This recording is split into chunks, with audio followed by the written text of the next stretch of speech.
Gracias. a Lanzadera.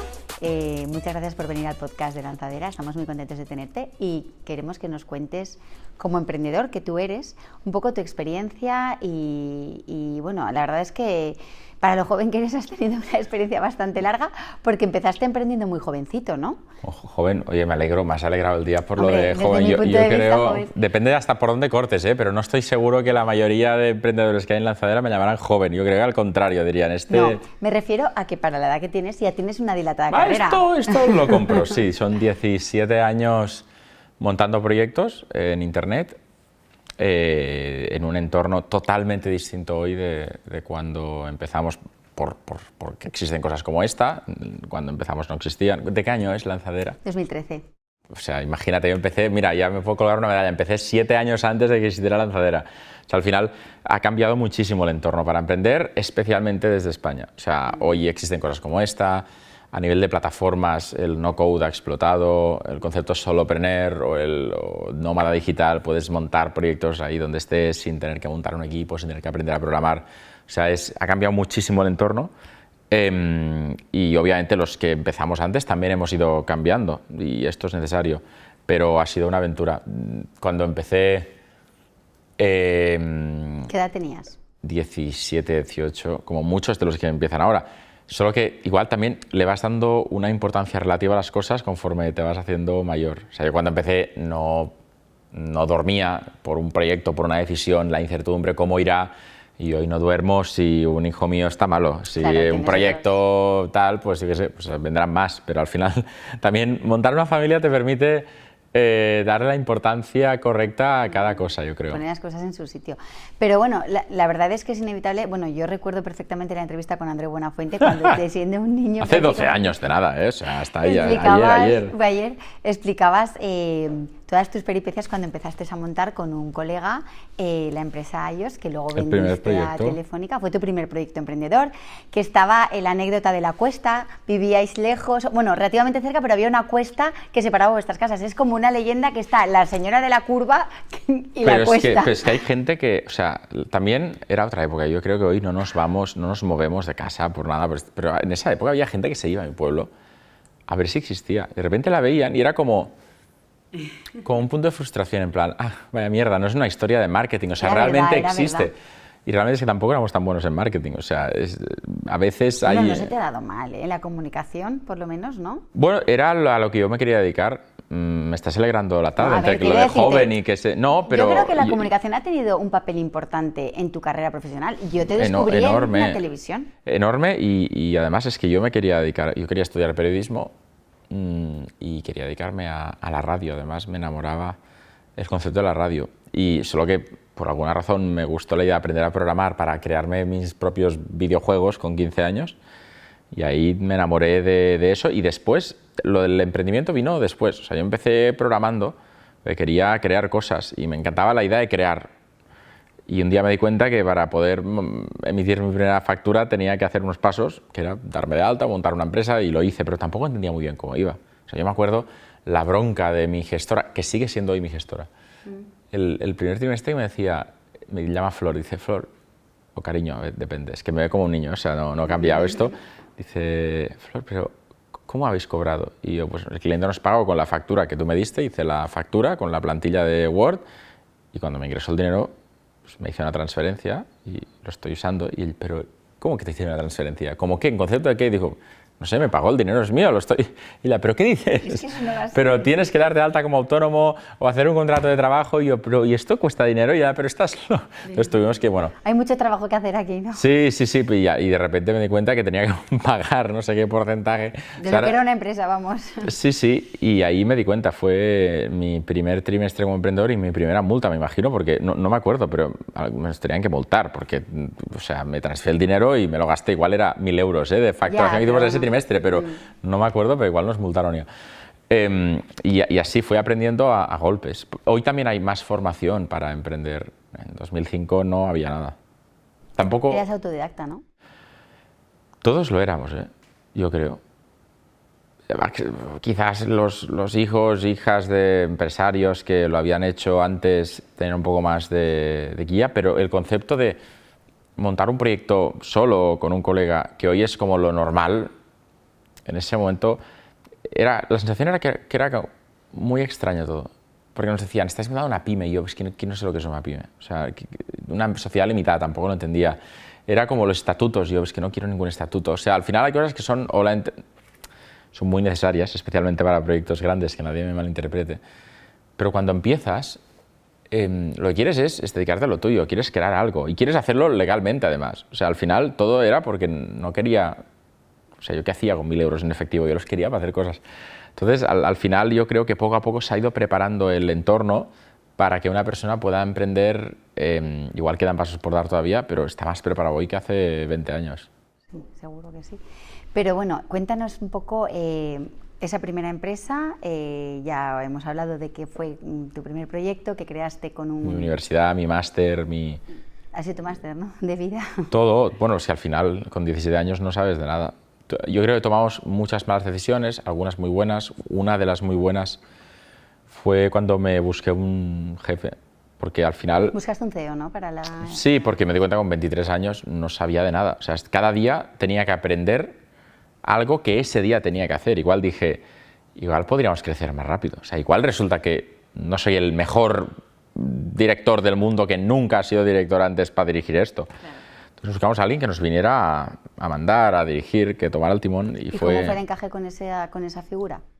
Bueno, cuando entró Michelle fue maravilloso, porque a pesar de que había una diferencia de edad, hablaba nuestro mismo idioma. Él venía de dirigir un banco, o sea, es que era totalmente distinto, pero le gustaba el mundo de la startup. Vino, compró algunas acciones de un socio mío que en ese momento quiso salir, y la verdad que esto también me permitió a mí formarme, y me fui a estudiar un programa en la Universidad de Cambridge, luego volví un programa cortito pero que me flipó, y ahí recuperé las ganas de estudiar. Con formación te veías ya más preparado, ¿no? Sí, también me conseguí una beca para poder estudiar en ESADE, estudié en Barcelona, luego empecé a dar clases. La verdad que fue todo un periodo que me permitió como hacer las paces con el hecho de haber empezado tan joven. De pronto. Sí, y de repente fue como volver a sincronizarme con lo que amigos míos de mi misma edad estaban haciendo. Y me permitió prepararme para lo que vendría después. Y después de 9 años de arrancar a ellos en 2014, empezamos en 2005, fue cuando Telefónica compró el proyecto y yo empecé Idea Foster, que lo empezamos Ana y yo, que nos habíamos conocido trabajando en iOS. Ana es tu mujer, ¿no? Y que hoy estamos casados y tenemos 3 hijos, pero en ese momento emprendimos juntos porque ella venía de la gran consultora y yo venía de emprender, y dijimos, queremos montar una empresa que se dedique a ayudar a otras empresas a innovar como lo hacen las startups, pues necesitamos experiencia en consultoría y experiencia en startups, y nos juntamos. Una buena mezcla. Y nos juntamos bien juntados, porque de 3 hijos después... ¿Y qué tal la empresa? ¿Cómo funcionaba? Idea Foster fue... Explícala. Sí, Idea Foster se dedica a ayudar a empresas, sobre todo grandes multinacionales, aunque alguna mediana también hay, a innovar y a prototipar modelos de negocio y proyectos como lo hacen las startups. Vimos que había un problema, que es que la gran empresa estaba acostumbrada a gastarse millonadas, literal, o sea, millones de euros en prototipar algo que no sabían si funcionaría, porque un directivo o una directiva de tener una idea feliz quería lanzarlo. Entonces dijimos, una startup nunca haría esto. Una startup probaría, crearía un prototipo y aparte sabría si algo va o no va, aparte de que no se gastaría millones, que hay empresas que les gusta dilapidar millones, no me opongo, pero una startup sabría mucho antes si es un fracaso o no. Y es que en nuestro mundo, en el mundo del emprendimiento, lo normal es que las cosas no funcionen. Y a veces se ven de forma muy romántica, pero lo ordinario es que no vaya bien el fracaso. Lo extraordinario es que vaya bien, es que sí funcione. Entonces, transmitir esto a la gran empresa era como duro. Decías que en el mundo del emprendimiento, en 3-4 semanas o en 3-4 meses, si es un modelo complejo de prototipar, sabrás si va o no. Y decían, no, yo tardaré 1 año y medio. Decíamos, pues estás tirando dinero y estás tirando tiempo. Entonces, siempre jugábamos con la idea de que ayudábamos a nuestros clientes a fracasar rápido y barato. Y les encantaba, porque fracasar iban a fracasar igual, pero rápido y barato. Y a veces de forma más discreta, porque muchas veces no ponían su nombre. Entonces empezamos a crecer, lanzamos en 2014... Aparte fue justo después de que Telefónica comprara iOS, que pues, puso también un poco de orden en el sentido de una gran empresa a nivel de sueldos, de condiciones. Era una gozada. Al final en la gran empresa muchas veces, y creo que no tenemos que esconderlo, se trabaja mejor. En una startup hay mucho caos, hay hay muchas horas, no hay ese work-life balance que a veces sí que hay en la gran empresa, con lo cual, en el momento donde mejor se estaba, fue cuando decidí dejarlo y empezar algo nuevo. Y empezamos, Ana y yo, en un zulo que no me explico cómo es legal eso, igual enclausurado, porque era una oficina sin luz natural, o sea, sin luz, ninguna ventana, una puerta, una oficina como 6 metros cuadrados con una mesa en un sitio de Barcelona, dentro de una oficina más grande, alquilamos como el cuarto de las escobas, yo creo. Y ahí empezamos y sin un duro, digamos que no habíamos invertido en la empresa, no había generado nada, y el segundo mes tuvimos un sueldo pequeñito, pero ahí estuvo, porque hubo un primer cliente y nos contrató. Pero este proyecto que estás explicando ahora, ¿cómo se llamaba? Idea Foster. Idea Foster, que es el tercero tuyo ya. El segundo, o sea, realmente iOS, justo en lo que se vendió, yo empecé Idea Foster, entre tanto, yo fui socio de una empresa que se llamó Vanity, que era una red social de pasiones, solo que yo no estuve tanto en el día a día, porque desde el día cero... ¿Estaba relacionado con la exministra? Hubo de socios, estábamos Andreu Buenafuente, yo también estaba de socio, estaba el CEO, que es Albert Martí, Cristina Garmendia, que había sido ministra, tenía un fondo de capital riesgo, está puesta... O sea, fue una locura porque... ¿Cómo conseguiste esos contactos? Bueno, esos sí, apoyos, ¿no? Es que a veces tampoco es tan difícil. Yo recuerdo que enviamos el deck cuando íbamos a empezarlo a todos los fondos que pudimos y algunos respondieron. Pero igual, de la misma forma que lo hicimos con Founders hace poco, ¿eh? O sea, ni a Foster no, porque nunca tuvimos inversores, pero con Vanity sí. Pero con Vanity y con iOS también. Es que al final todos los fondos tienen su email y les puedes mandar un email y te responden. Y a veces como esa persona, Juan Roch, es que si mandas un email a la lanzadera te van a contestar. Juan Roch no te va a contestar, pero es que tampoco es su día a día de responder emails. Pero el director de la lanzadera es súper accesible y un día le mandé un email y me respondió. O sea, es que al final a veces pensamos... Entonces en Vanity, ahora vuelvo a Idea Foster, yo creo, siempre a un emprendedor creo que le gusta encontrar razones ajenas a uno mismo cuando algo no funciona. Típico... echar la culpa. Sí, alguien a quien, para dormir mejor, tipo, no era el momento. El mercado no está preparado, que es echarle la culpa a tu cliente, que es como, yo soy muy listo, pero mi cliente es tonto y como mi cliente no es más listo, yo he fracasado. Es como que nos encanta igual no conocías bien al cliente. Echarle la culpa a los tiempos, al cliente, culpar a alguien. Y yo creo que en Vanity la idea me flipa y después han habido empresas que han triunfado con esa idea. El concepto de motor de recomendación, Amazon es igual, es quien es, en parte gracias a su capacidad de algoritmos de recomendación. Hoy la inteligencia artificial está súper de moda, en esa época igual no lo estaba tanto, pero ya lo estaba. O sea, tampoco hay que culpar al momento. Entonces, la idea de un motor de recomendación en matriz que pudiera recomendar en cualquier dirección me parece flipante. Con lo cual, no creo que fuera problema de la idea, creo que el mercado necesitaba más que nunca, está en plena explosión. Creo que la gente es súper inteligente para juzgar si algo lo quiere o no. Entonces, cuando se te acaban las excusas, solo puedes acabar aceptando que igual tomaste malas decisiones. Y es que no es malo aceptarlo. Yo creo que es mejor también ser honesto contigo mismo y decir, la cagamos y no pasa nada, es que lo normal es cagarla. Es que lo normal es que no funcione. Entonces, la conclusión que llegué con Vanity es que no tomamos las mejores decisiones porque hay empresas que han triunfado muchísimo con la misma idea, tomando mejores decisiones y me alegro por ellas. Entonces, al final, fue unos años súper intensos que recuerdo además con mucho cariño porque era la época que Telefónica estaba comprando iOS, Vanity estaba arrancando y a la vez queríamos lanzar Idea Foster y fue una locura de cosas. Un hervidero de situación, ¿no? Y ese año, 2014, nos casamos, Ana y yo. O sea, ya en general fue el año del cambio. Un año bastante intenso. Bueno, entonces me estabas explicando sí, Idea Foster empezamos Ana y yo en un despacho sin luz, se había vendido iOS, Vanity estaba creciendo, yo estaba en el board, o sea, en la época más o menos iba todavía bien, y empezamos en un zulo sin luz y me flipaba porque era volver a empezar y me encantaba. Y el segundo mes, el primer cliente, pues, tuvimos nuestro primer sueldo. El tercer mes volvimos a tener un sueldo y el cuarto mes, igual ya no, pero el quinto sí. Y el primer año cerramos con una facturación pequeñita, pero con beneficio. Era como, qué raro, ¿no? O sea, éramos dos, luego contratamos a la primera persona que vino a ser parte del equipo, luego tuvimos que despedir a todo el mundo para poder... Es terrible esto, no sé si debería contarlo. Éramos 4 y de repente nos dimos cuenta que queríamos a un perfil que se fuera mucho más senior que nosotros, o sea, que supiera mucho más, o sea, no podíamos pagarlo. Entonces, de repente tuvimos que despedirnos a casi todos, o sea, nosotros igual estuvimos 2 meses sin cobrar. También para que pudiera venir una persona que había hecho un MBA y que estaba súper preparada. Pero claro que tenía sí, y él lo sabe, además puedo decir su nombre porque es el actual CEO, es Ankit Balani, que fue la primera persona que vino a realmente hacer crecer, que vino no a tanto a sumarse al carro, sino a tirar del carro.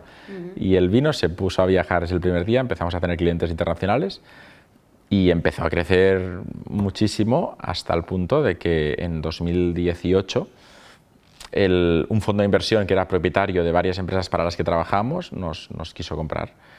Y pues hubo el exit, la venta, momento muy feliz, y yo les propuse que al cabo de un tiempo me di cuenta de que el mejor CEO que podía haber estaba dentro, que era Ankit, porque a Ankit le flipaba la idea de integrarnos con un grupo grande, crecer, y en cambio a mí me gustaba la dirección de la empresa de una forma quizás más pegada, igual más romántica con la idea de la startup inicial, y dijimos, ¿por qué no hacemos una transición para que Ankit siga liderando? Y nos dijeron que perfecto.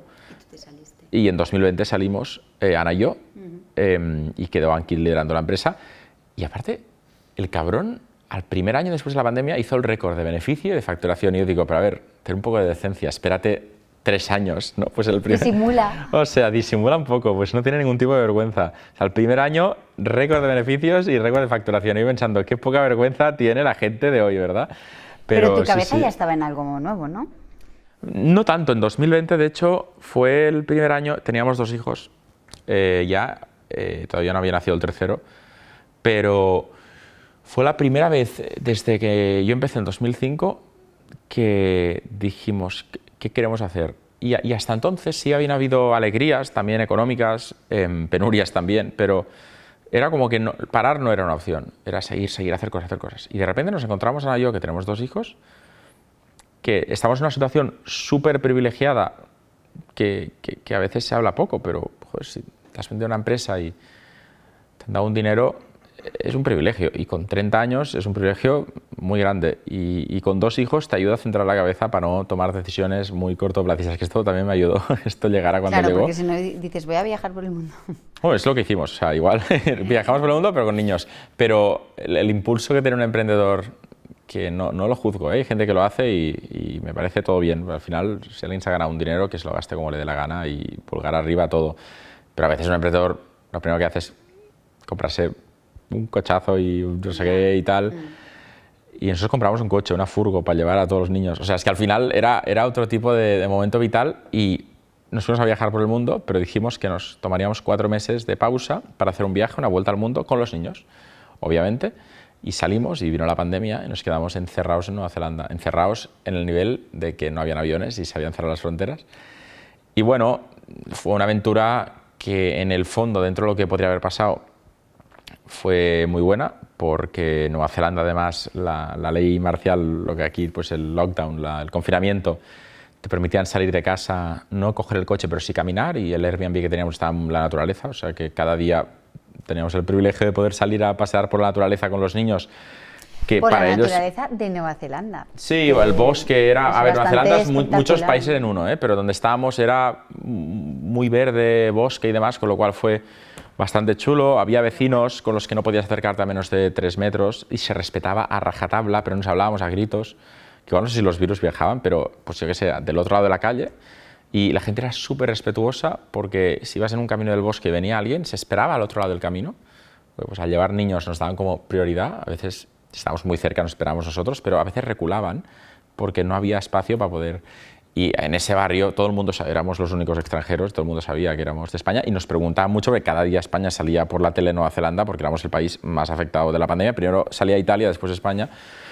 Y nos preguntaban muchísimo, y la gente era súper buena, que si necesitábamos algo... La dueña del Airbnb donde estábamos nos dijo, cuando se cerró el país de un día para otro, la frontera, nos dijo: mira, os voy a ser honesta, me han cancelado todas las reservas que tenía para mi casa porque nadie puede viajar, y aparte empatizo con vosotros y estáis al otro lado del mundo de vuestra casa y no os podéis ir. Entonces nos dijo: poned el precio vosotros, porque es que o sea, ni os podéis ir de mi casa, y la alternativa es que no haya nadie. Y se portó súper bien. Y acordamos un precio y estuvimos ahí unos meses hasta que pudimos volver. con Ana embarazada del tercero, que la alternativa de no poder volver era tener el bebé ahí y tener un hijo neozelandés. Que bueno. Y al final volvimos, pero fue una aventura muy distinta a la que habíamos planeado, pero que sí que nos permitió dedicar tiempo a nuestros hijos, que creo que era lo más importante, o sea, estoy muy orgulloso de haber gastado una parte del dinero pues, en eso, y también encontrar ideas nuevas, y entre ellas estaba Founders, que acabó siendo nuestra nueva empresa. O sea que al final desconectar a veces también te sirve para conectar de nuevo de otra forma. O sea que un poco el origen de Founders fue allí. Pero no el origen, es que el dominio lo registré desde, no sé, se llamaba, no me acuerdo el nombre del pueblo, mi mujer me mataría por no acordarme. Podría dibujarte la casa, porque aparte nos flipo, pero el pueblo, estaba al lado de Arrowtown, pero bueno, en el sur, en la isla del sur. Pues ahí compramos el dominio, empezamos Ana diseñando y yo programando. Cuando los niños dormían, teníamos una rutina, nada que sea una rutina muy exacta a nivel de... Nos levantamos bastante pronto porque todavía podíamos hablar con la familia aquí, y cuando aquí es de noche, allí es de día, al revés. Y los niños se iban a dormir como a las 7 de la tarde, que era una hora muy rara para irse a dormir, pero nos permitía todavía alargar unas horas más cuando aquí se despertaban, hacer gestiones, buscar un vuelo de vuelta. Entonces nuestro día empezaba a las 8 o 9 de la noche, que aquí se está haciendo de día. O sea, llamar a las aerolíneas, a ver qué había, porque por internet era todavía peor. Entonces era así, y ahí montamos el proyecto. ¿Estás en Founders ahora? Sí, es nuestro proyecto, y además... Cuéntalo un poco si quieres explicar.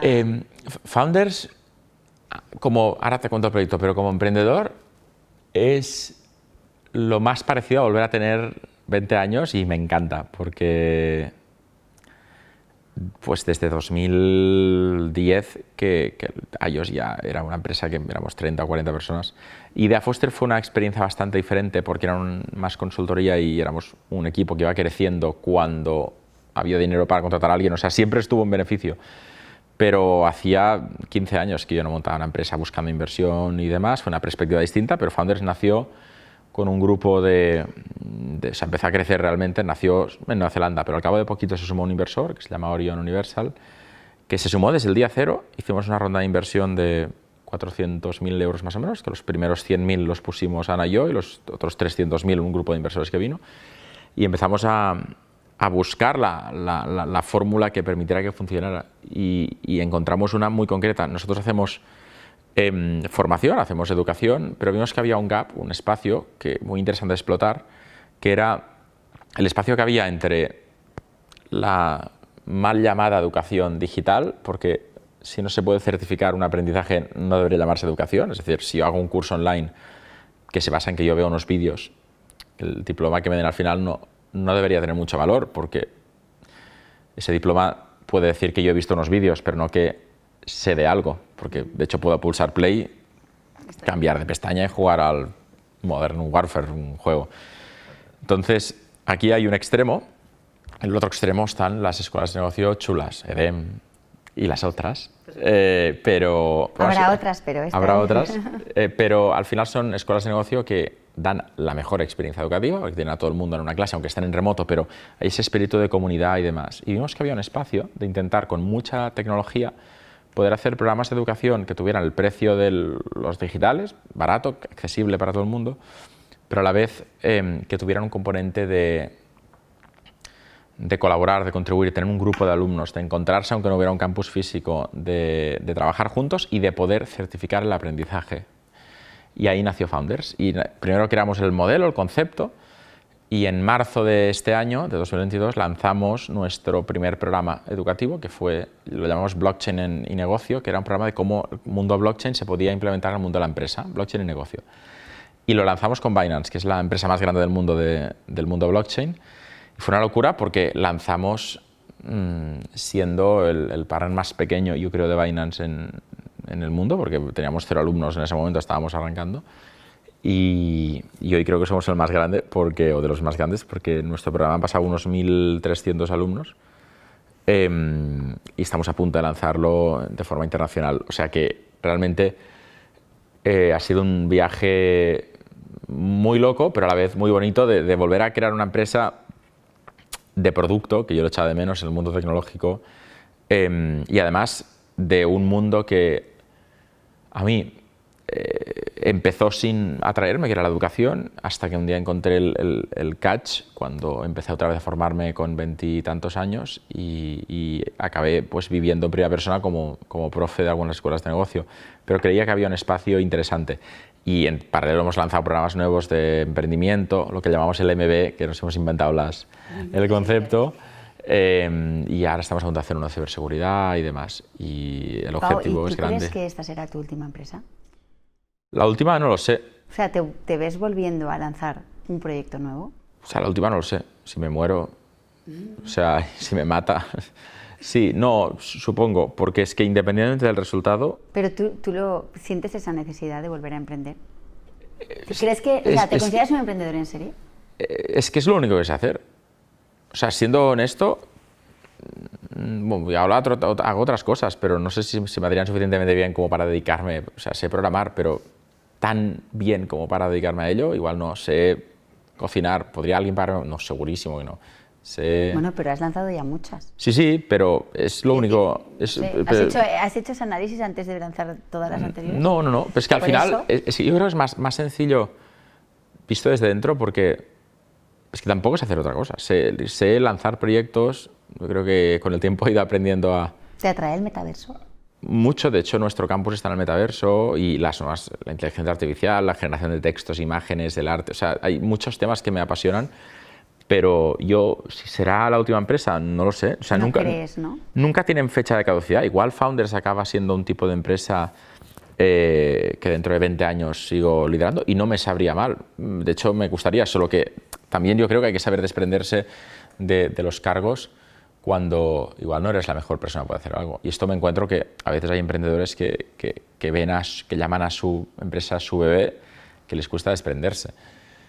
Y esto acaba siendo malo para el proyecto. O sea, yo seguiré siendo el CEO de Founders hasta que encontremos a alguien que sea mejor CEO que yo en Founders. De hecho, yo siempre hago... Ellos se piensan que es una broma, pero yo hago el comentario a nuestro consejo, al board, que mi carta de dimisión la tienen. Que el día que busquen a alguien que acepte el cargo de CEO y que lo pueda hacer bien, yo me voy. Y me iré del cargo feliz porque viene con una mochila esto, la preocupación constante de que la cosa esté más o menos estable, los fuegos que quieras que no vas apagando, es más tiempo para pensar en otras cosas. Es decir, que al final me cuesta muy poco desprenderme de un cargo cuando lanzo una empresa. En iOS fui yo quien lo propuso, en Idea Foster fue un acuerdo mutuo con nuestro comprador, en Bananity fue el primer día, porque de hecho la empresa nació ya pues, con un CEO porque yo estaba en iOS, en Founder será... ¿A quién te hubiera gustado venderle a iOS? A Telefónica. No lo sé, cuesta decir... Está bien porque es lo que hiciste. Sí, al final es cierto que en iOS lo retuvimos mucho tiempo porque yo creía que era algo muy grande y de repente nos dimos cuenta cuando nos quisimos dar cuenta estaba Microsoft, estaba Apple, estaban eran muy empresas gigantes. Cuando empezamos no había nadie, pero de repente el concepto de la nube empezó a crecer. Fueron rápidos. Y claro, entonces a ver quién quería invertir en una empresa que a pesar de que había estado primero, de repente tenía gigantes al lado haciendo cosas que lo hacían Tiene mucho mérito muy llegar bien. Antes, ¿eh? Sí, pero ser el primero es indiscutible. Es victoria de nada, ¿eh? O sea, ser el primero en general. Es pionero. Xerox hizo el primer sistema operativo y Xerox que hace impresoras, pero tampoco lo recuerdas como una marca súper innovadora. Hicieron la primera interfaz gráfica, no el primer sistema operativo, pero sí la primera GUI o Graphical User Interface y fueron pioneros. Y no, Xerox no es Microsoft, ni es Apple, es Xerox. O sea que al final... Ya, pero tampoco todo se traduce en... Pero prefiero que ser el primero es un orgullo para contarle a tus hijos, pero a nivel empresarial no tiene mucho valor. Lo importante no es quién lo hace, es quién lo consigue realmente explotar. Entonces, ¿quién es la mejor empresa tal? Pues mira, cuando nadie quería invertir en iOS, porque por mucho que hubiera sido el primero, había gigantes que tenían, pues al final, el ala de Cloud Computing de Microsoft, que hoy es una de las principales, pero en ese momento era algo muy nuevo. Igual tenía un presupuesto bajo, de 20 millones de euros al año, que hoy igual son 20.000, pero nosotros tenemos un presupuesto de muchísimos menos millones. Entonces, por ahí vino Telefónica y dijo, yo creo que hay un espacio y quiero invertir en esto. O sea, la mejor empresa que podría haber comprado iOS, Telefónica, porque es que había un encaje y lo hicieron. Y después, cuando compraron la empresa, es que yo recuerdo, igual las personas con las que hablé, algunos ya no están, pero a veces si me los encuentro los recuerdo, que yo alucinaba porque era una empresa que me trataba de tú a tú. En plan, me acuerdo el momento de la nota de prensa que hicieron, ¿la hacéis vosotros o nosotros?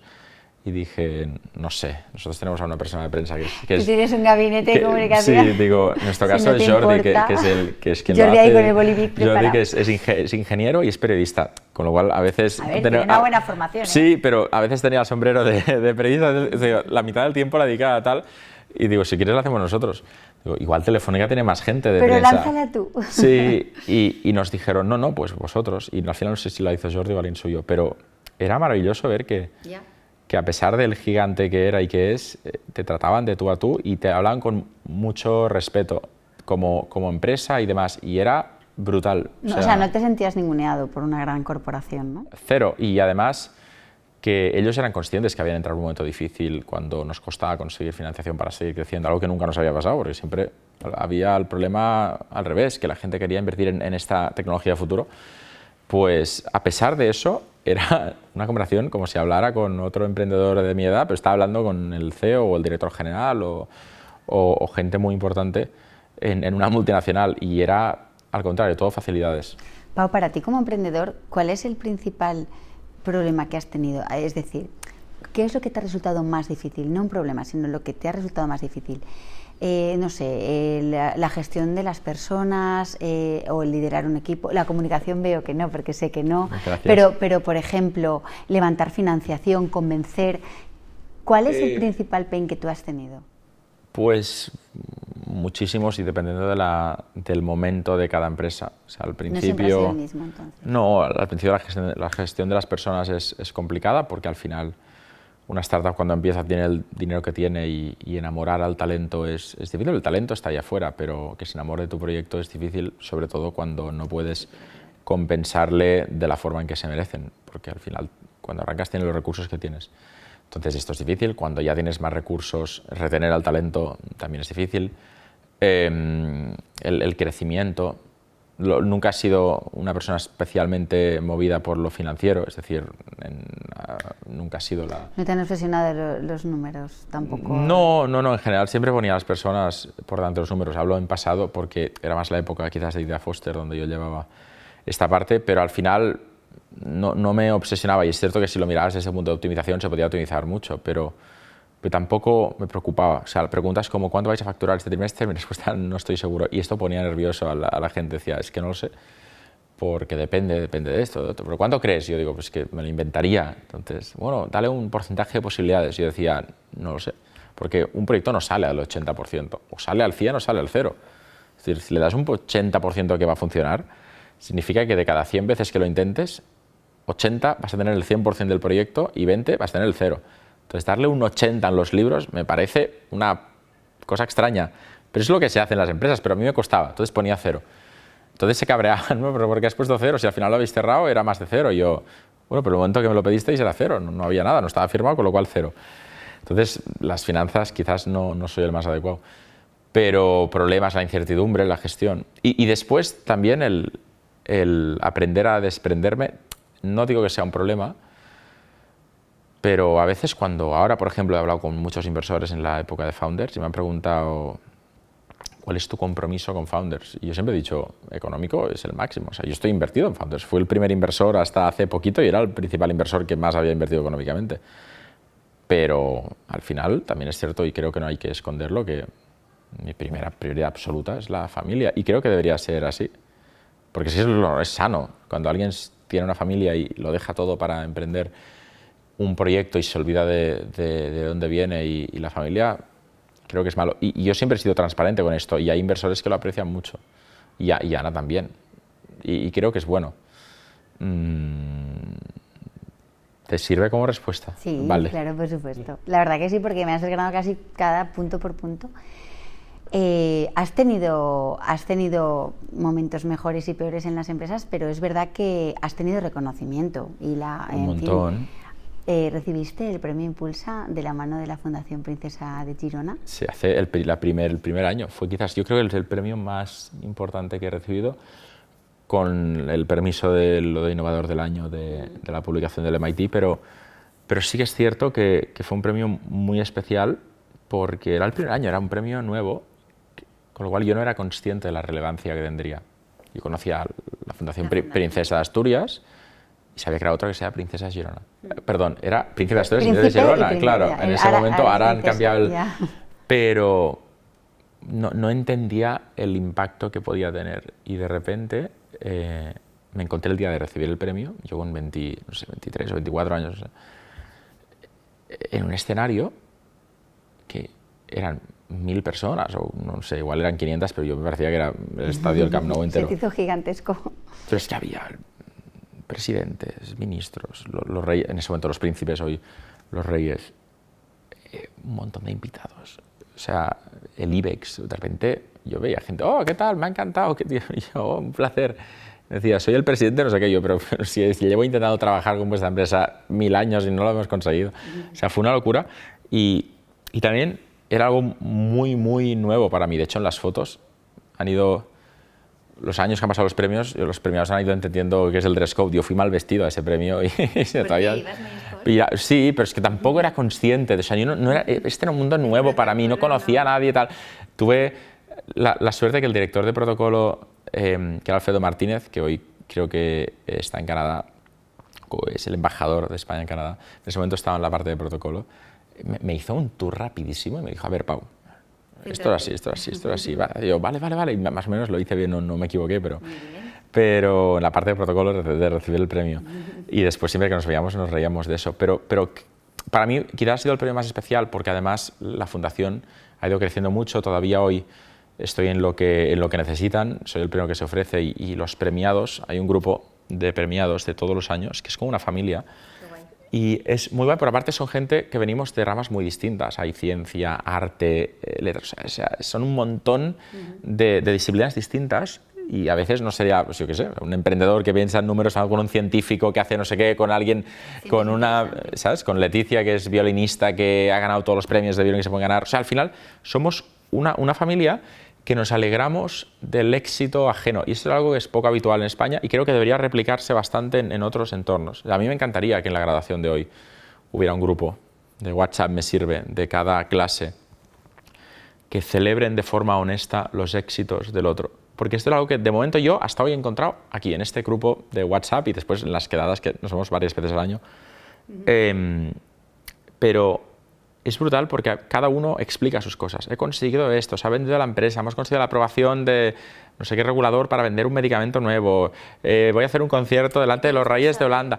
Pero lo celebras, pero incluso a veces son unos, pero a veces son otros. En plan, Luz, acabas de hacer esto. Y otro lo pone y ella, ay, pues no sé qué, sí. O sea que es un grupo para celebrar y también cuando alguien ha pasado un mal momento, que evidentemente en 12 años, pues hay desgracias de las serias, que son las de salud, y de las no serias, que son las de la empresa. Pero hay momentos duros y de repente se hace una piña alrededor. Yo estuve a punto de cerrar un proyecto en todo esto y cerré y fracasé con varios proyectos y lo cuentas y de repente hay una piña Me gusta que hables tan honestamente de los fracasos también, ¿sabes? Porque muchas veces se considera también, mucho el igual, éxito. No sé si no me hubieras preguntado si te lo hubiera sacado. O sea, también... No, tú lo quieres decir, pero lo dices espontáneamente. Sí, o sea, es que al final es lo normal. Falta esa parte de reconocer el fracaso y de ahí sacar el aprendizaje. ¿En otros países es más frecuente? No, yo creo que no. Es duro decirle a alguien que hable más de sus fracasos porque en general el interlocutor no los va a tratar como los tratas tú. O sea, al final, tú al preguntarme, que además generas un clima de confianza porque esto es lo que es. Es decir, Marina Empresas, EDEM, Lanzadera es un lugar donde se entiende que es el fracaso, se entiende que es lo normal.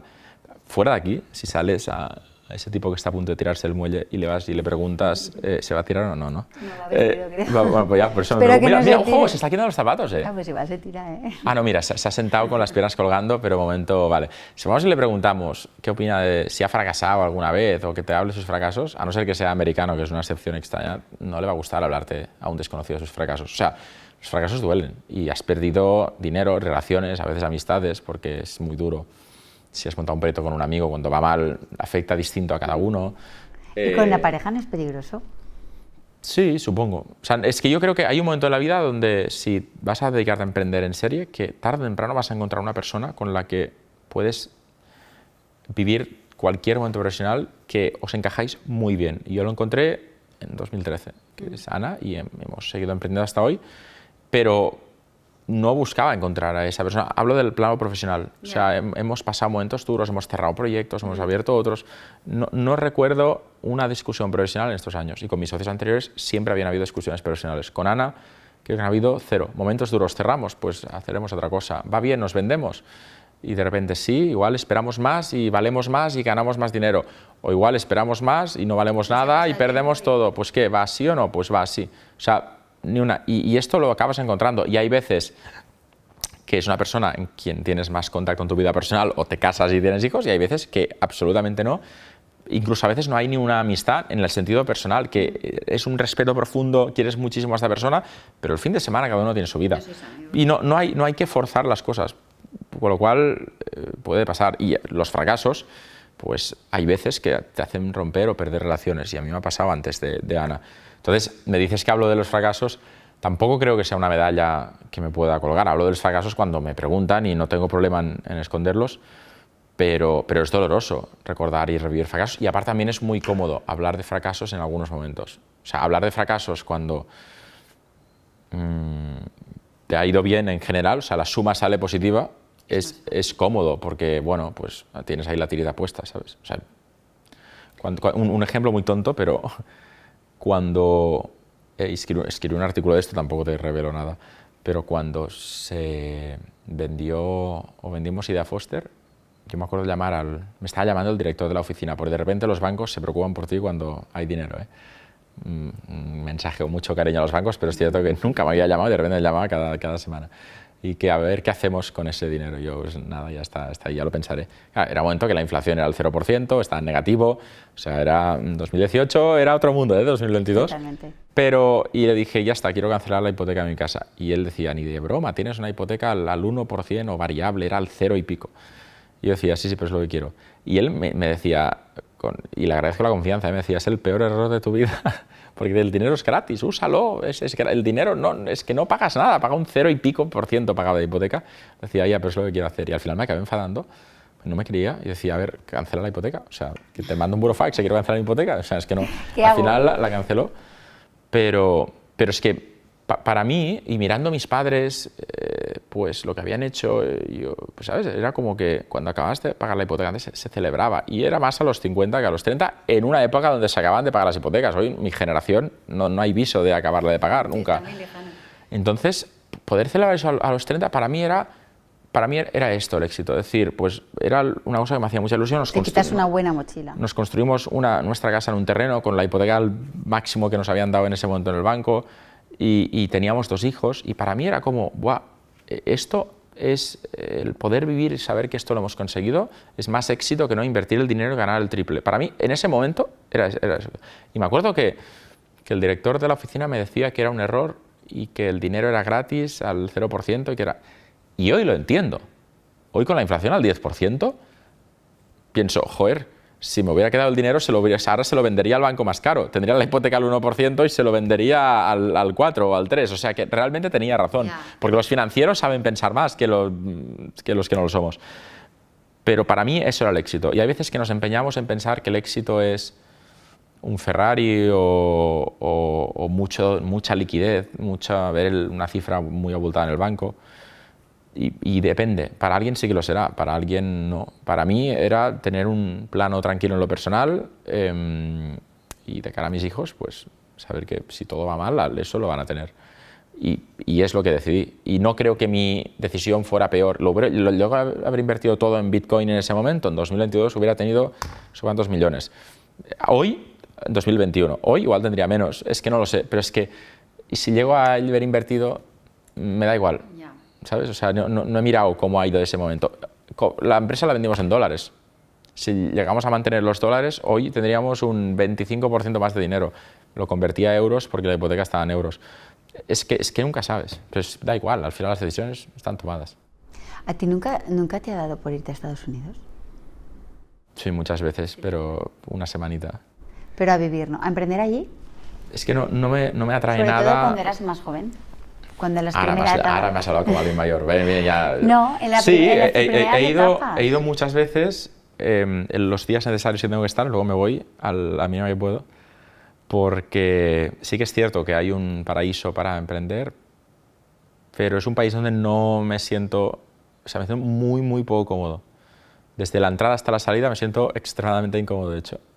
Y no sé por qué, o sea, el mismo ADN emprendedor lo pones en Vancouver y probablemente estaría viviendo allí hace años, o lo pones en otra ciudad, y no, porque es el paraíso para emprender. Y hay un gueto de emprendedores, hablando mal, que comparten tu misma visión, pero sales de ese pequeño burbuja y es un país donde, no sé, igual hay gente que lo ama, tengo amigos que se han ido a ir allí, yo le digo, es que no te entiendo, y él me dice, es que no te entiendo yo a ti, pero me siento... No estás ahí bien. Muy inseguro, la idea de que todo el mundo pueda tener armas, la idea de que a mis hijos les puedan matar en el cole, que pase cada 3 días haya un mass shooting y maten a niños, la idea de ese sueño americano de que la gente te pregunta cuánto dinero tienes en inicio de cualquier conversación, que se esté constantemente comparando lo que tienes a partir de lo que haces o de qué club eres socio o de cuán grande es tu casa. El espíritu americano de este... En cambio, país vecino en Canadá, cuando he ido, mi mujer estudió ahí un tiempo, es otro chip absolutamente. La gente es buena, es amable, te chocas contra alguien por la calle, te van a pedir perdón sin asumir que lo has hecho expresamente. O sea, es otro... Entonces, ojalá hubiera un Silicon Valley en Canadá, igual ya me iría a vivir allí. No, y en España también se vio muy bien, ¿eh? Hombre, claro. Pero es que no lo sé. Pau, escucha una cosa, ¿hay algún emprendedor que a ti te haya inspirado en el tiempo? ¿O alguien que sea una referencia para ti? Muchos. ¿Español? Muchos. Sí, sí. Sí, o sea, muchas veces te fijas Sí. especialmente en qué hace Sí. tal persona. ¿Puedes decirme alguno? Sí, Carlos Durán es fundador de Hoy Voy, que es la cadena de autoescuelas más grande del mundo, que hace 2 días ganó el premio Joven Empresario del año, pero que le di yo porque era el presentador. O sea, yo no estaba en el jurado, ¿eh? Yo lo presenté el premio. Tampoco, se lo entregó el presidente de AGE, pero yo presenté la gala y me hizo ilusión, porque creo que lo merece, pero también otro de, igual las personas que más admiro, que es más joven que yo, era finalista del mismo premio. Y pensé, corazón partido, ¿sabes? Que es Óscar Pierre, que es fundador de Globo y que para mí es un ejemplo de trayectoria brutal que a veces se ve empañada por momentos del propio proyecto. Es decir, los riders, si son autónomos o no lo son, de repente les meten una multa porque el criterio del gobierno es que no lo son y el suyo es que sí lo son autónomos, y de repente... Y esto al final, si tú hablas media hora con Óscar Pierre, que insisto, es que ese cabrón es más joven que yo, ¿eh? Es curioso como lo sitúa todo en una forma que dices, entiende al 100% cada cosa que está pasando, y sobre todo porque es que son 3.000 empleados. Es un proyecto que me cuesta pensar en otros proyectos españoles que lo han hecho tan bien, porque en el mundo de emprendimiento es un all-in constante, o sea, una mala decisión te pone a cero. Si llegas a montar una empresa, son 3.000 personas, a mí me cuesta que alguien me diga que lo has hecho mal. Cuidado, seguro, ¿eh? Seguro que hay miles de decisiones donde te has equivocado, pero has conseguido llevar a algo donde mucha gente no ha ni soñado en llegar. Yo le admiro y me cuesta muy poco decirlo, porque a veces está como muy de moda admirar al que no ha tenido nunca, ya no para mí la polémica grave es cuando has robado, has estafado, pero de repente es que le admiro un montón. Había una empresa que me flipaba su historia, que se llama Yagurt, que estaba hecha por Ingrid Solomó y Gloria, que eran 2 amigas que se habían ido a Estados Unidos a ver dónde querían emprender, y cuando fueron vieron que, buscando ideas, una de ellas de hecho solo vio que triunfaban el frozen yogurt, el yogur helado, y volvió y lo montó en Girona. Montó una cadena y fracasaron. Y lo volvieron a montar en otra ubicación. Asumieron que el problema era la ubicación en otra. Fracasaron, y a la tercera ya no tenían un duro, fueron al banco, pidieron dinero, les dijeron que no. Y dijeron, all in, vamos a abrir a la tercera el mismo producto en la Rambla, en el sitio más bueno de la ciudad. Y al final consiguieron el dinero de donde no lo había y la abrieron, y tuvieron un éxito brutal, pero creo que 400, o sea, una locura. Y me acuerdo que cuando preguntaban ¿hasta dónde podéis crecer? Decían hasta aquí no podemos crecer más. Y decían ¿por qué no? Decían porque nuestro productor de leche no puede hacer más leche y son esas vacas las del yogur. Entonces hemos dicho que si tenemos que cambiar de productor, la leche va a ser distinta, el yogur va a ser distinto. Entonces si él no consigue la forma de poder comprar más campos y poner más vacas, nosotros... Y era brutal, era mantener el espíritu real de por qué lo habías hecho.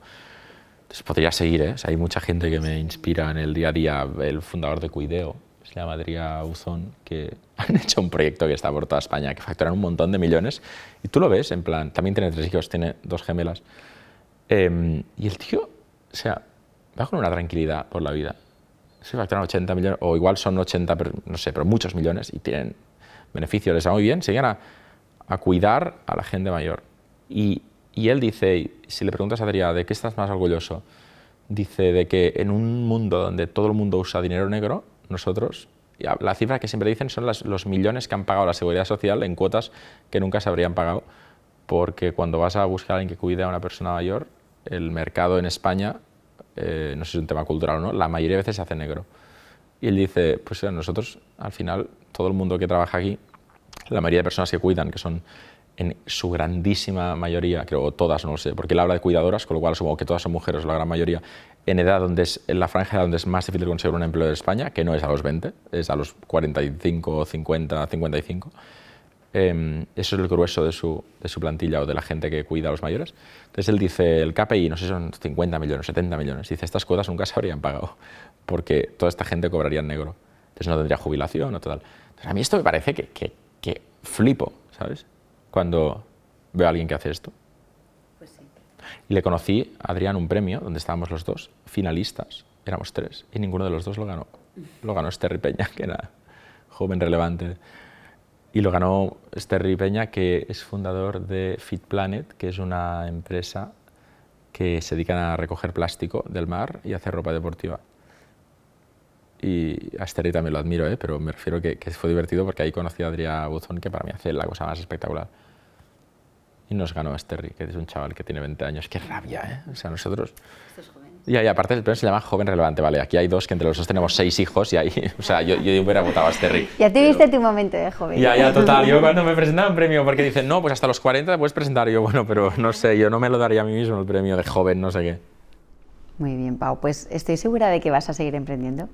Que dentro de un tiempo quizás nos vamos a juntar y me sigas contando... Cuando quieras. Todas tus experiencias, todos tus proyectos y todas, en verdad, toda tu sinceridad, ¿no? Para las cosas buenas y las menos buenas y las malas. Bueno, es que ahora mis hijos ya empiezan a ver algunas entrevistas, ya es más difícil mentir ahora porque no les quieres transmitir esto a ellos. Sí.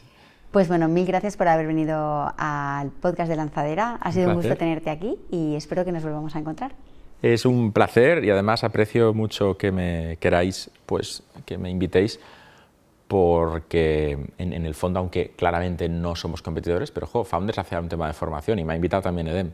Y creo que en España hace falta esto y creo que hay que decirlo. O sea, admiro a Edem y ojalá Edem encuentre algo de admirar en lo que hacemos nosotros, a pesar de que podría, aunque insisto, creo que no cometemos la misma franja, pero podría haber un alumno que acabara estudiando en un lugar o en otro y por eso ya no eligiera al otro, y creo que hace falta mucho esto en España, que hay demasiada, ¿sabes?, el apartar, el nunca ir a empresas del mismo sector que tú, con lo cual aprecio mucho que me hayáis invitado. Bien, ha sido un gusto tenerte.